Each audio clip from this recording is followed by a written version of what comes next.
संत दे आराम और करे सफल सब काम। जैसे हम कहीं बाहर जाएं तो हमें किसकी ज़रूरत पड़ती है? साधन की। बिना साधन के हम नहीं जा सकते। साधन बहुत ज़रूरी है एक स्थान से दूसरे स्थान पर जाने के लिए, और साधन के साथ हमारी साध। अब साधन है साध नहीं है, और साध है साधन नहीं है, तो हम जा नहीं सकते कहीं कि नहीं मेरी तो इच्छा नहीं है। और साधन भी है साध भी है लेकिन साधक नहीं है, तो हम यूं ही रह जाएंगे अज्ञानी। हमें एक साधक की, जीवन के लिए एक साधक की, एक योगी की, एक संत की ज़रूरत है, जिससे वो योगी हमें रोगी बनने से रोके, भोगी बनने से रोके। क्यों ज़रूरत है साधक की? क्यों ज़रूरत है योगी की? क्योंकि साधक हमें वस्तु की, स्थान की, दृष्टिकोण की पहचान कराते हैं। क्योंकि पहचान नहीं होगी तो हम बिना साधक के पहचान नहीं पाएंगे। सही को गलत, गलत को सही बता देंगे। इसलिए हमें एक साधक की आवश्यकता होती है। और संत हमें लिखना सिखाते हैं, लिखकर पढ़ना सिखाते हैं, और हृदय में धारण करके वैसा ही व्यवहार करना भी सिखाते हैं। अब हम सीखेंगे ही नहीं तो साधक मिल भी गए तो हमने लाभ ही नहीं उठाया। पढ़ना है हमें। अब क्या पढ़ना है? बाहर की भौतिकता की किताबें तो हम पढ़ ही रहे हैं, ग्रंथ तो पढ़ते आ ही रहे हैं, धारण नहीं किया बस खाली। अब हमें सत्संग में संत ने बुलाया है तो हमें भावयोगी संत की एक अमृतवाणी सुबह उठ के रोज़ पढ़नी। वो अमृतवाणी हमें बता देगी कि आज तुझे पूरे दिन में क्या करना है, और पढ़ करके ही नहीं छोड़ना है। संत हमें जो अमृतवाणी देते हैं उससे संत कहते हैं तुम अपने जीवन को सजाओ और संवारो।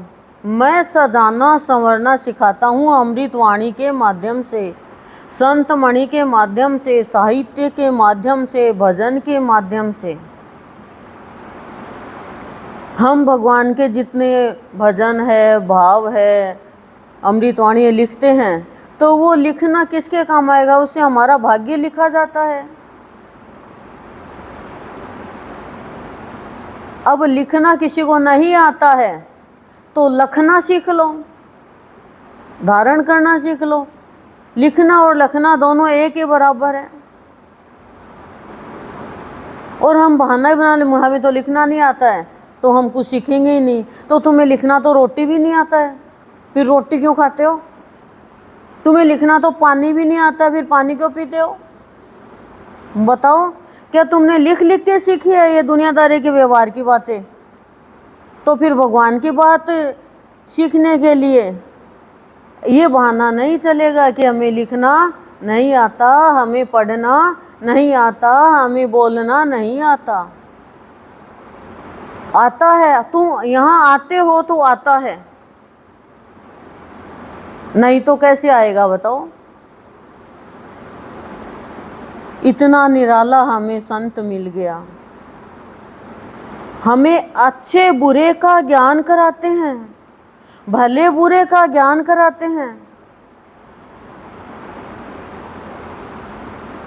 अंतर्मन में पर फिर भी हम नहीं समझ पाते हैं। बहुत ज्ञान कराते हैं सद्गुरुदेव हमें कि तेरा भला किस में है, तेरा बुरा किस में है। तू बुरा काम करेगा तो फिर तेरा भला कैसे कर पाएगा। दूसरों का करना तो बहुत दूर की बात है। संत कहते हैं हम बैठे हैं, लेकिन तुम अपना तो कर लो। अब तुम्हें यही नहीं पता भला किस में है, बुरा किस में है। हम तो अबोध प्राणी हैं, लेकिन हम होशियारी से कोई कार्य करेंगे तो उसमें विफल हो जाएंगे। हमें होशियारी दिखाकर कोई कार्य नहीं करना है, हमें तो संत से परामर्श लेके कार्य करने हैं। फिर हम अपने मंतव्य को ढालने में आगे बढ़ते रहेंगे।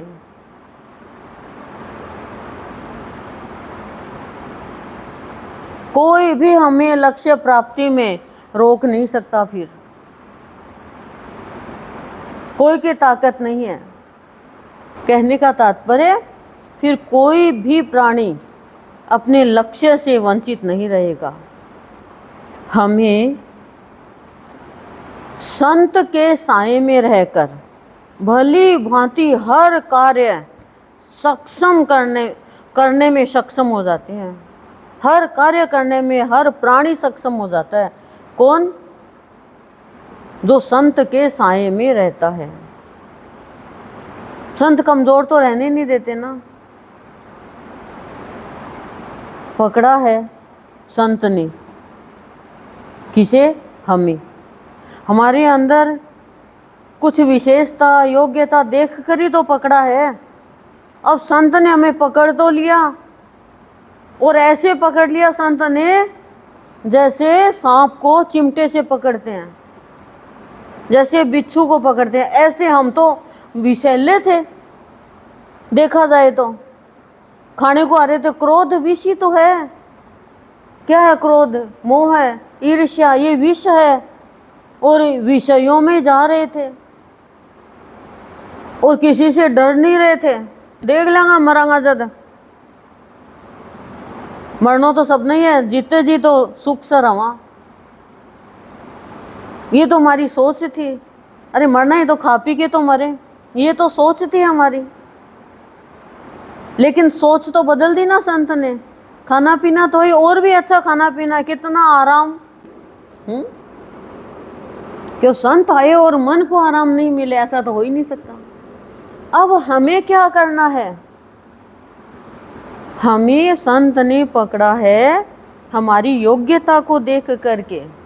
हमें क्यों पकड़ा? और इतने लोग हैं। अब हमें, हमारा क्या काम है? हमें जो संत बताते हैं उसी अनुरूप कार्य करना है, अपने जीवन को ढालना है। फिर क्या होगा? आप कहोगे फिर क्या होगा? फिर हमारी जो मन और बुद्धि है वो दोनों के दोनों भाव को अपनाने में सक्षम हो जाएंगे। अभी हमारा मन, सुन तो रहे हैं आप, लेकिन मन और बुद्धि स्वीकार नहीं कर रहे हैं, क्योंकि हम संत बता रहे हैं उसी अनुरूप बन नहीं पा रहे हैं ना। हम तो अपने हिसाब से चलते हैं, अपने हिसाब से, पैसे के हिसाब से नहीं, अपने हिसाब से चलते हैं। बेईमानी करेंगे तो करेंगे, पर संत का तो ये तो एकदम कोर्स, आउट ऑफ कोर्स है। सरलता है संत की तो। झूठ बोलेंगे तो बोलेंगे, कोई रोक ही नहीं सकता। ये तो कुसंस्कार है। झूठ बोलना, बेईमानी करना, चालाकी करना, है ना, छल कपट करना, धोखा देना, ये कुसंस्कार है। ये सब लड़ाई झगड़े का कारण हो जाता है।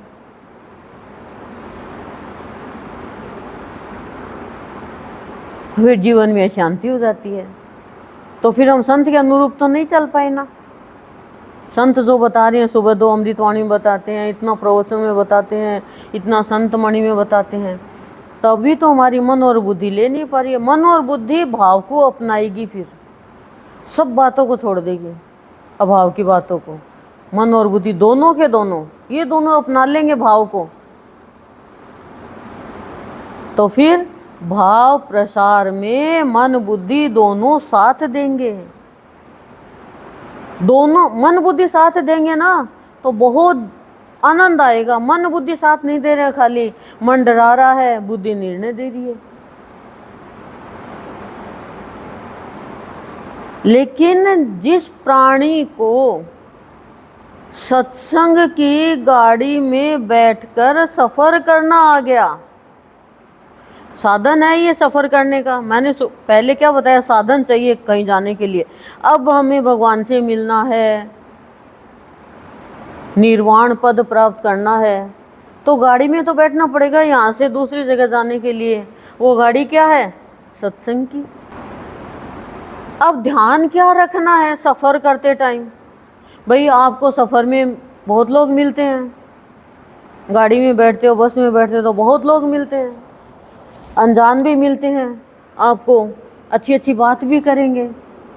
तो अब सत्संग रूपी गाड़ी में सफ़र करने लग गए, तो अब आपको ध्यान रखना है कि आपको किसी भी वस्तु को देखकर और किसी भी व्यक्ति को देखकर निर्णय नहीं लेना है, धारणा नहीं बनानी है। तो क्या करें? हम तो तुरंत निर्णय सुना देते हैं। पहले उस वस्तु को काम में लेके देखो, उस व्यक्ति का भाव देखो। किसी ने कह दिया और हमने निर्णय सुना दिया, उतार दिया मौत के घाट, ये तो ऐसा ही है। कोई भी वस्तु है, हर चमकती हुई वस्तु कांच ही नहीं होती है, हीरा भी होती है। और हर चमकती हुई वस्तु हीरा ही नहीं होती है, कांच भी होती है। हर पीली वस्तु सोना ही नहीं होती, पीतल भी होती है। और पीतल ही नहीं होती, सोना भी होती है। बताओ। तो निर्णय नहीं सुनाना है, उस व्यक्ति का भाव देखना है, उस वस्तु को काम में लेना है। यही तो संत समझाते हैं, फिर तुम निर्णय ले सकते हो और तभी तुम निर्णायक अवस्था में आकर निर्णय लेने में सक्षम हो सकते हो संत की कृपा से। यही हमसे गलत काम हो जाता, हम तुरंत निर्णय सुना देते, यह तो बेकार है, यह बहुत अच्छी है। क्यों भाई? इसने स्वार्थ पूरा कर दिया आपका, इसने आपकी बड़ाई कर दी। ऐसा नहीं हो।